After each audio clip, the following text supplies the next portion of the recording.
Promouvoir la participation de femmes et filles à la résolution pacifique de conflits, la cohésion sociale et les élections à travers les technologies de l'information et les médias. C'est l'objectif de la conférence débat qui s'est tenue ce jeudi 9 mars 2023 dans la salle de réunion de l'hôtel Métropole du Kasaï en marge de la Journée internationale de la femme, organisée par l'Union congolaise de femmes de médias et le cadre permanent de la femme congolaise. Cette activité a connu la participation de femmes de la société civile et celle de partis politiques. Selon Ruth Biachini, directrice provinciale de l'ICOFEM Kasaï oriental, cette conférence débat a été une occasion pour les femmes de comprendre l'importance des technologies, de l'information et des médias et leur usage pour participer au débat démocratique auquel s'effacent plusieurs femmes. Nous avons voulu promouvoir la participation des femmes et des filles à la résolution pacifique de conflits, à la cohésion sociale et à la participation aux débats locaux et ainsi qu'aux élections. Donc cette activité voudrait sensibiliser les femmes parce qu'elle est organisée à l'occasion de la Journée internationale de la femme ou du mois de la femme. Alors on voudrait par cette même occasion, avec l'appui de notre partenaire internaute, sensibiliser les femmes à utiliser les réseaux, les médias sociaux ainsi que les nouvelles technologies de l'information pour promouvoir la participation de la femme, faire participer la femme à la cohésion pacifique, faire participer la femme à la résolution pacifique des conflits ainsi qu'aux élections. De son côté, la coordonnatrice de CAFCO, Gertrude Naya, a indiqué qu'à l'occasion de cette journée internationale de la femme, l'accent devait être mis sur les problèmes spécifiques que rencontrent les femmes dans la jouissance de leurs droits, notamment la participation aux débats qui concernent les questions d'actualité dans leurs entités. Prenant la parole, Sylvie Mboui, ministre provinciale du genre, famille et enfants du Kasaï oriental, a salué d'abord l'initiative de l'ICOFEM et de CAFCO, des organisations engagées pour le droit de la femme. Il a ensuite de montrer l'engagement du gouvernement tant national que provincial pour rétablir les femmes dans leurs droits. Nous sommes au moment où nous devons chercher le développement à tous les niveaux. Le ministère ou bien le poste que j'occupe, c'est le poste de l'État. Donc ça veut dire qu'il y a la continuité de l'État. Je ne peux pas me dire aujourd'hui que j'ai rien trouvé ou bien je vais faire mieux que d'autres. Non, nous sommes dans l'état où nous devons harmoniser et puis compléter ce que d'autres n'ont pas fait. Alors il y a beaucoup des histoires qui se sont faites avec notre avènement à la tête de la province. J'ai parlé tout à l'heure dans la réunion du plan d'action provincial des violences basées sur les genres.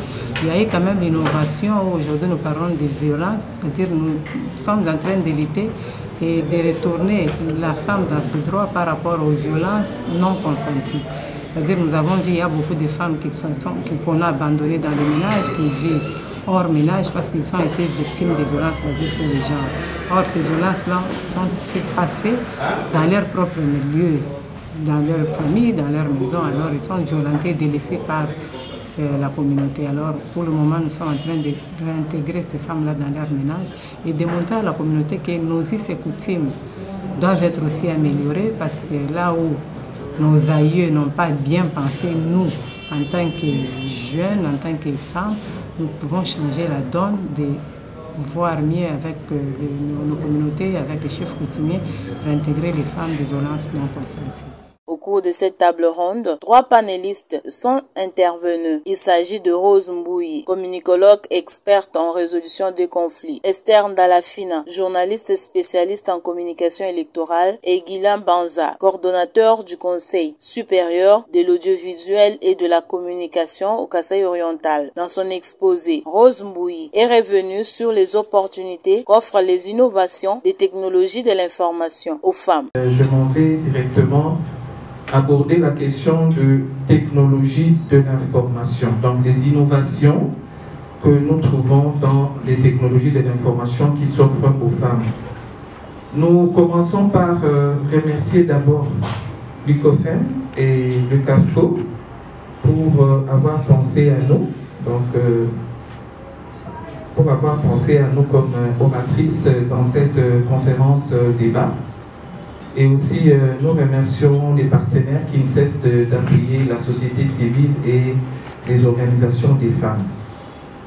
Alors, nous allons aborder notre thème avec des petits sous-points. Donc nous allons parler de l'historique, des définitions et puis les avantages qu'offrent les nouvelles technologies aux femmes, et aussi nous allons voir les obstacles. Cette experte en résolution pacifique des conflits a laissé entendre que les femmes devraient s'approprier les technologies de l'information et de la communication pour une bonne participation au débat public. Elle a tout de même relevé les difficultés auxquelles sont confrontées la plupart des femmes dans la société et a plaidé pour une sensibilisation accrue sur l'usage des nouveaux médias. Revenons sur la façon dont les médias peuvent promouvoir la participation des femmes au débat local, à la résolution des conflits et au renforcement de la cohésion sociale. Guilhem Banza, coordonnateur provincial du CESAC, a soutenu que les professionnels de médias devraient adopter le journalisme de pair pour faciliter la résolution des conflits et réduire des émissions incluant les femmes afin de leur permettre de libérer la parole dans l'espace public. Et les professionnels des médias doivent pratiquer, comme nous l'avons dit si haut, un journalisme de paix en évitant de défendre les stéréotypes et autres pesanteurs culturelles qui réduisent la participation de la femme à la résolution des conflits, à la cohésion sociale et aux élections. Il faut donc éviter que les choses se tassent pour commencer à régler des problèmes, car la situation empirerait inéluctablement jusqu'à l'explosion, avec toutes les conséquences désastreuses que cela peut entraîner. Enfin, Esther Ndalafina, journaliste et spécialiste en communication électorale, a axé son intervention sur la façon dont il faut optimiser les opportunités en période électorale et les maintenir. D'après cette chevronnée du micro, les femmes doivent s'ouvrir aux nouvelles donnes qui s'offrent au monde.